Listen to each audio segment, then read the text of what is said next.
नमस्कार दोस्तों, आपका स्वागत है आपके यूट्यूब चैनल ज्ञानशाला में। जैसे कि हम सीटैट, यूटैट, यूपीटैट की तैयारी कर रहे हैं, इसमें हम क्लास में हम क्या कर रहे हैं, इन क्लासों में मैथ की तैयारी कर रहे हैं, जो हमारा पेपर फर्स्ट और सेकंड है।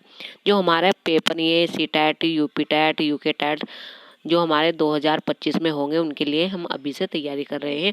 इन क्लास में मैं आपको PYQ करा रही हूँ, जो हमारे पिछले वर्षों के क्वेश्चन आए हुए हैं वे आपको मैं इन क्लास में मैथ के सोल्व करा रही हूँ। आई होप आप इन्हें अच्छी तरह से समझ पा रहे होंगे। अगर ये क्लास आपको अच्छी लगे तो इसे लाइक कीजिए और अपने दोस्तों के साथ शेयर कीजिए। कुछ क्वेश्चन मैंने आपको पिछली क्लास में करा दिए हैं, आगे आज हम नए क्वेश्चन करेंगे इसमें, जो हमारे पिछले वर्षों में आए हुए हैं। तो देखते हैं आगे जो हमारे नए क्वेश्चन हैं उन्हें हम अब सोल्व कर लेते हैं इस क्लास में।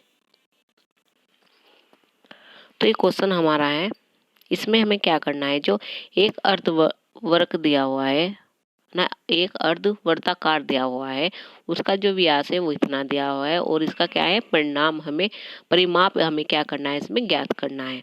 तो इसमें हमारा क्या होता है, डी हमारा कितना दिया हुआ है, ये दिया हुआ हमारा 49 है। और तो आर कितना हो जाएगा, इसका हाफ हो जाएगा, यानी कि 49/2। ये इसकी क्या हो जाएगी, त्रिज्या हो जाएगी। तो इसका जो परिमाप होता है अर्धवृत्त का वो क्या होता है, 2πr/2।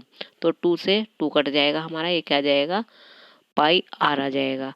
तो इसमें हम पाई का मान कितना है, 22/7 है, और आर का मान हमारा कितना है, ये है। तो इसे हम काट लेते हैं, ये हमारा 7 से कट जाएगा, तो कितना आ जाएगा हमारा 77। तो ये हमारा क्या है, इसमें आंसर आ जाएगा, यानी कि ऑप्शन नंबर फर्स्ट इसमें हमारा सही आंसर होगा। नेक्स्ट क्वेश्चन देख लेते हैं। ये क्वेश्चन दिया हुआ है, इसमें हमें क्या बताना है, ये दिया हुआ है, इसमें हमें x और y का मान निकालना है।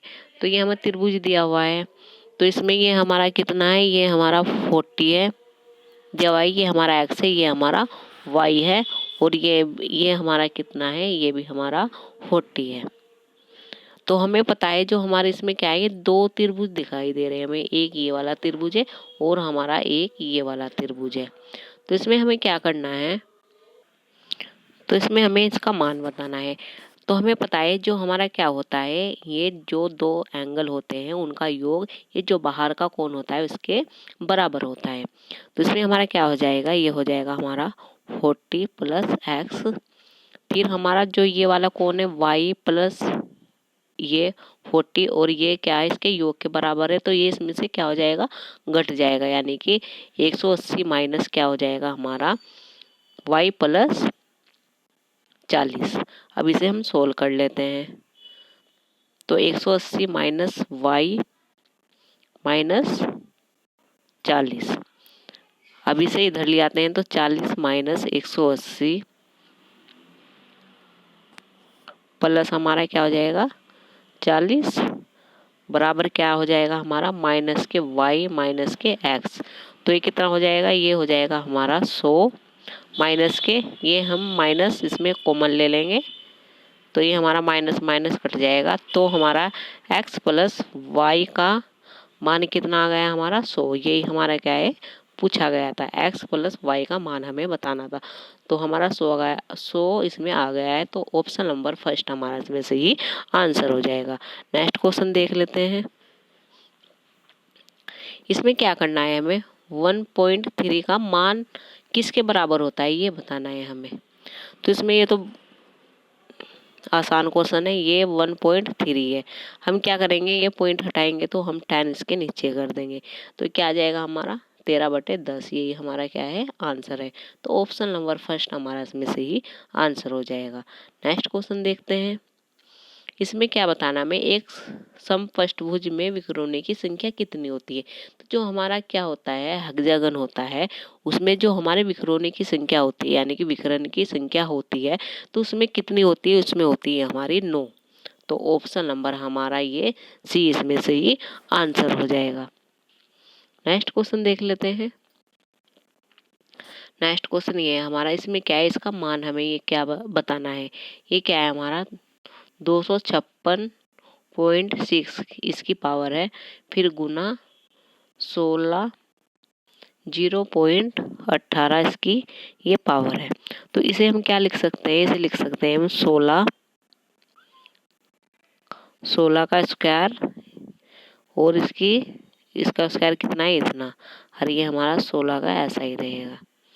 अब क्या करना है, ये इसकी गुना हो जाएगी, तो ये कितना हो जाएगा, 16 0.32 आ जाएगा, और ये हमारा 0.18 रहेगा। अब गुना में क्या होती है, जो हमारी पावर होती है में जुड़ जाती है, तो इसकी पावर कितनी हो जाएगी, ये 16 की पावर 0.50 हो जाएगी। तो 50 का मतलब क्या हो जाएगा इसमें हमारा, ये 50 का मतलब है यानी कि 16 की पावर 1/2, यानी कि ये अंडर रूट में है 16, तो इसे हम क्या लिख सकते हैं, 4। तो ऑप्शन नंबर बी हमारा इसमें सही आंसर हो जाएगा। नेक्स्ट क्वेश्चन देखते हैं। नेक्स्ट क्वेश्चन ये है हमारा, इसमें क्या बताना है हमें, एक धनराशि 3 वर्षों में इतनी है तथा 4 वर्षों में इतनी है, तो वार्षिक चक्रवर्ती ब्याज की दर क्या है। यानी कि ये हमारा 4 वर्ष है, ये हमारा 3 है, तो ये इसमें से घट जाएगा, यानी कि 25-20 में से हमारा क्या घट जाएगा, ये 24 ये घट जाएगा हमारा।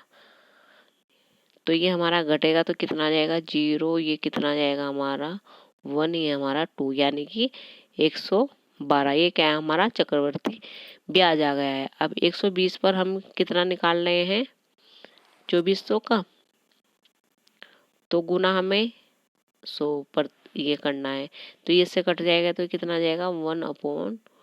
इसका भी हमें क्या निकालना है, वार्षिक दर निकालनी है, तो इसके 100 से गुना कर देंगे, तो कितना जाएगा, ये आ जाएगा हमारा 5%। तो ऑप्शन नंबर डी हमारा इसमें से ही आंसर हो जाएगा। नेक्स्ट क्वेश्चन देखते हैं। तो हमारा ये क्वेश्चन है, इसमें क्या बताना है हमें, एक कमरे की ऊंचाई x है तथा कमरे के 2 संलग्न दीवारों के क्षेत्रफल y और z है, तो कमरे की छत का क्षेत्रफल ज्ञात कीजिए। तो हमारा क्या है, ये इस तरह से एक कमरा है हमारा, यानी कि आयत की तरह हमारा क्या है, ये कमरा है, और फिर एक हमारी दीवार इस साइड है, ये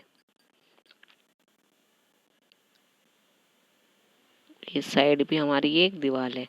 तो ये कितना है हमारा, इसकी जो लेंथ है वो हमारी x है, और ये हमारा क्या है, y है, और ये कितना है हमारा z है। तो हम देखते हैं अब, तो इसका हम निकालेंगे, तो हमारा ये लेंथ और हमारी, यानी कि लेंथ ये ब्रेथ हो जाएगी हमारी, तो x हो जाएगी, और किसके बराबर है, ये y है।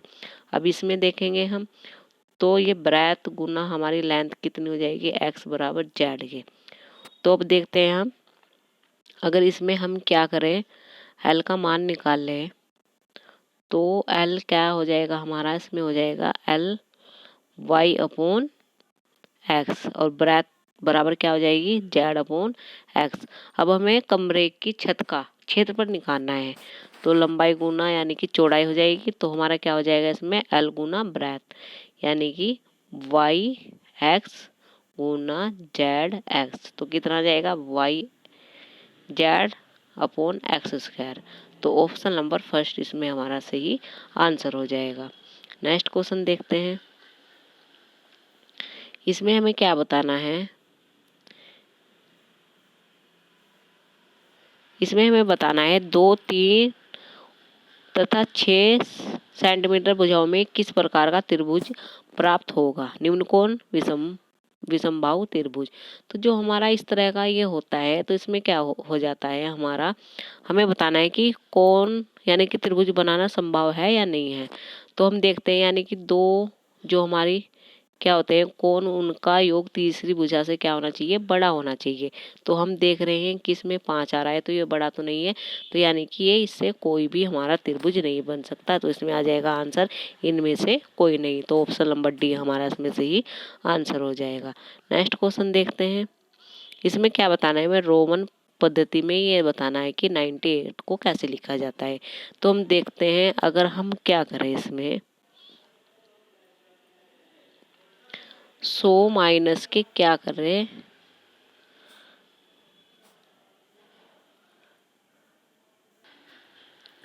तो हम क्या करते हैं, पहले 100 को देख लेते हैं, हम नहीं देखते हैं, यानी कि अगर हम 100 में से 10 घटाए तो ये हमारा कितना हो जाएगा, 90 हो जाएगा, और हमारा ये 8 हो जाएगा। ऐसे लिखते हैं हम। तो 100 को क्या लिखते हैं हम, सी। अब माइनस करना होता है तो पीछे इसकी संख्या लिखी जाती है हमारी, ये 10 आ जाएगा। और 8 को हम कैसे लिखते हैं, इस तरह से। तो ये हमारा आंसर आ जाएगा। तो ऑप्शन नंबर सी इसमें हमारा ये सही आंसर हो जाएगा। नेक्स्ट क्वेश्चन देख लेते हैं। तो ये क्वेश्चन है, इसमें हमें क्या बताना है।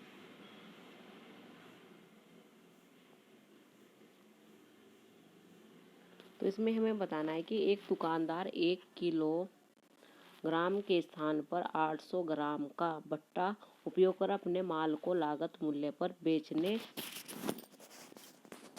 को दिखावा करता है। उसका लाभ क्या है, ये बताना है हमें। तो उसका लाभ बताना है हमें क्या है। तो इसमें हम क्या करेंगे, यानी कि हम मान लेते हैं कि 1000 ग्राम उसने कितना करा, ये 800 ग्राम में दिया, यानी कि 1000 ग्राम को उसने 800 ग्राम में दिया। तो उसको कितने का लाभ हुआ हमारा, 200 का। तो 200 का लाभ किस पे हुआ, यानी कि 800 पे बेचने पर हुआ उसे, तो गुना हम 100 कर देंगे, इसे काट देंगे हम, तो कितना आ जाएगा, ये हमारा 25%। तो यानी कि ऑप्शन नंबर सी हमारा इसमें से ही आंसर हो जाएगा। नेक्स्ट क्वेश्चन है हमारा, इसमें हमें बताना है कि निम्न में से हार्डी रामानुजन संख्या क्या है। तो जो हमारे निम्न में से हार्डी रामानुजन संख्या क्या होती है हमारी, वो होती है 1429, यानी कि जो इनकी जो हमारे ये रामानुजन है उनकी गाड़ी पर लिखा हुआ था ये नंबर हमारा। तो ऑप्शन नंबर सी हमारा इसमें से ही आंसर हो जाएगा। नेक्स्ट क्वेश्चन देखते हैं। इसमें हमें क्या बताना है कि केंद्रीय प्रवृत्ति के 3 मापों को में संबंध बताना है हमें। तो ये कौन सा फॉर्मूला होता है हमारा, इसका फॉर्मूला हो जाएगा, यानी कि 3 मीडियम बराबर हमारा बहुलक, यानी कि मोड प्लस 2 मीन। तो हमारा ये ऑप्शन नंबर फर्स्ट इसमें से ही आंसर हो जाएगा। नेक्स्ट क्वेश्चन देख लेते हैं। नेक्स्ट क्वेश्चन ये है हमारा, इसमें क्या करना है, हमें पी एस का मान निकालना है। तो हमारा जो पी क्यू फिर क्यू आर दे रखा है हमारा, तो ये कितना है हमारा, इसे हम कैसे लिखेंगे, इसे लिख देते हैं हम, यानी कि कितना है 5 8, ये 12 7। तो हम इसे 3 से गुना कर देंगे, हम इसे 2 से कर देंगे, तो कितना आ जाएगा, ये 15 24 और 14, यानी कि पी है हमारा, ये क्यू है और ये आर है। फिर हमारा क्या है, आर ऐसे दे रखा है, यानी कि 14:15। तो हमारा ये कितना होगा, 15 24 14 और 15। तो हमें इसका बताना है, यानी कि पी आर का बताना है हमें इसका। तो हमारा अनुपात क्या हो जाएगा, 1:1। ये इसका क्या है, सही आंसर है ऑप्शन नंबर फर्स्ट। तो ये क्वेश्चन थे जो मैंने आपको कराए हैं, यानी कि जो हमारे पिछले वर्षों में आए हुए हैं। तो वे क्वेश्चन मैंने आपको इस क्लास में सोल्व कराए हैं। आई होप आप इन्हें अच्छी तरह से समझ पाए होंगे। अगर ये क्लास आपको अच्छी लगे तो इसे लाइक कीजिए और अपने दोस्तों के साथ इसे शेयर कीजिए। हमसे जुड़े रहने के लिए प्लीज़ इस चैनल को सब्सक्राइब कीजिए। धन्यवाद इस क्लास को देखने के लिए।